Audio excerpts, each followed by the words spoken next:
So, hi and welcome to this new recording for the uh, uh, the new lecture. This is basically the fourth lecture in the series. Today, we're going to be covering chapter 6 and chapter 7 in the book. We're not finishing chapter 7 in the book, but we'll be covering almost 50% of it. Chapter 6 is on limited direct execution, chapter 7 is on scheduling. Um, this lecture will also serve as some sort of discussion slash reminder on things that we have covered previously, especially the first part of it, because basically this is how we build mentally a full image of how the operating system operates actually. So, starting with this question, when creating a new process, the first thing an OS must do is load its blank and any blank into the address space of the process. So, what do you think these are? Okay, so the crux of the problem, you have hopefully solved the previous one correctly. If not, then this lecture will help you remember what we actually said. Uh, the the order should be. And this lecture, half of it is basically about how to efficiently virtualize the CPU with control. And we talked about this the last lecture in some details, but we are going to cover things in more details this time. So the basic technique for the operating system to provide virtualization with some control, basically resource sharing with some control, is called limited direct execution. And limited direct the direct execution part of the term is quite simple. Just don't run the program directly on the CPU, so it's not running on some pseudo layer, some virtualized CPU. No, it will be actually running on the actual CPU. And these are the steps that happen for direct execution. You basically create entry for in the process list. You allocate memory for the program. You load the program into memory. You set up the stack with the different arguments that the program needs. You clear registers basically to start. I mean, if there was a previous program running, you need to basically uh, get the correct registers pointing to the correct PC, the program counter, and the stack pointers, and these things. So you clear the registers, you load them, you execute the call main. You basically jump to the main method, and then you switch to the user space. You switch to run main. You start with the main program with the main method or function, and then you execute return from main when you're done. So you basically run main, run everything in main, call different methods, and do everything until you finish the program. And then once the program is finished, is done, you free the memory of the process because you no longer need it. You remove the process from the process list. So this is basically the very basic way you would run a program. There are problems with this though.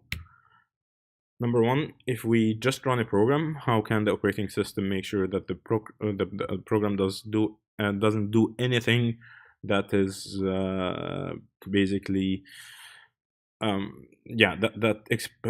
exposes the safety or reduces the safety of the whole system or takes control over the whole machine or deletes the memory of other programs and so on.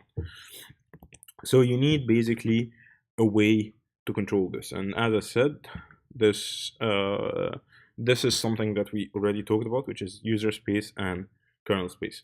The second problem is when we are running a process, how does the operating system stop it from running basically to switch to another process? I gave an example of, for example, you running multiple programs. You're running Skype at the same time you're browsing your Facebook, the internet, and you're checking, and you have your for example Thunderbird or some mail client running. So you have three applications running, and you want each one of them to run for some time so that you do progress with each of them. You do not want Skype to basically control your whole system. So you need to share the CPU. So how do you implement that in the operating system? So the first problem, which is restricted operations, uh, and this is a bad solution, which is basically let the process do whatever it wants, and that is a bad idea, as you know, as it would prevent the construction of many kinds of programs that are desirable. You no longer will be able to basically have safety on memory. You will no longer probably want to do your banking on your mobile on your device, because, well, anything can read your memory, right? um, so you do not want also other user processes to delete your files or control your files. So you do not want Chrome to basically read or transfer photos, private photos from your device to the internet, for example. So this is how we solve this, which is basically having the rings. You have ring 0, which is kernel mode. You have ring 1, which is device drivers, ring 2, which is again device drivers, and ring 3, which is applications. So applications run in user mode. Basically, some devices would run in ring 2, basically having some extra privileges compared to applications. Some devices would run in ring 1, basically having even more privileges, and some others will run in the kernel, basically at ring 0. So code that runs in user mode will be restricted, very restricted, based on the syscalls that you expose. And if user mode program tries to do something illegal, then the application, the operating system will kill the application, and you basically, yeah, you'll find that the application has been killed. And you have the kernel mode, where basically everything runs with no checks. There are no checks with the kernel mode. So what should the user process do when it wishes to perform some kind of privileged operation? It uses basically system calls, and system calls act as a barrier between the user process and what actually happens. So you perform a system call, the kernel checks that your system call is benign. It basically, you're allowed to touch this memory, change this memory, change this file. It then basically performs your system call, basically opening the file or loading data from memory, and it returns from the system call to the user process. So system calls expose key pieces of functionality to user programs, such as accessing the file system, opening and closing files. We actually cover the open and close file system calls, or the open, close, read and write system calls in last lecture. You are able to create and destroy processes. We talked about fork. We talked about create process. You are able to initiate communication with other processes. We didn't really cover any inter-process communication system calls, but they do exist. You can allocate more memory. So if a program or if a process is running out of memory, the operating system, it can ask the operating system using syscall to increase its memory size. Most operating systems provide a few hundred system calls. Early Unix systems had a more concise set of just 20 system calls, and we talked about the pros and cons of having many system calls.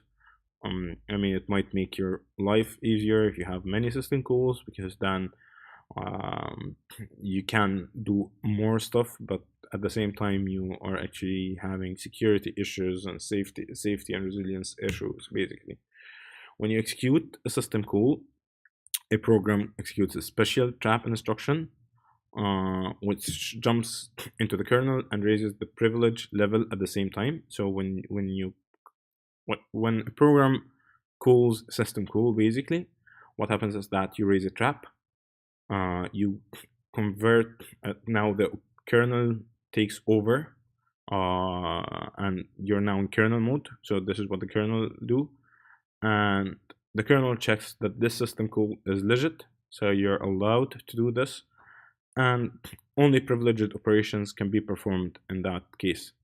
When finished, the operating system calls a special return from trap instruction, which basically returns to the calling program and lowers the privilege level at the same time. So you come back to the user mode and you return to the calling program to continue its processing, and you no longer can perform any privileged operations.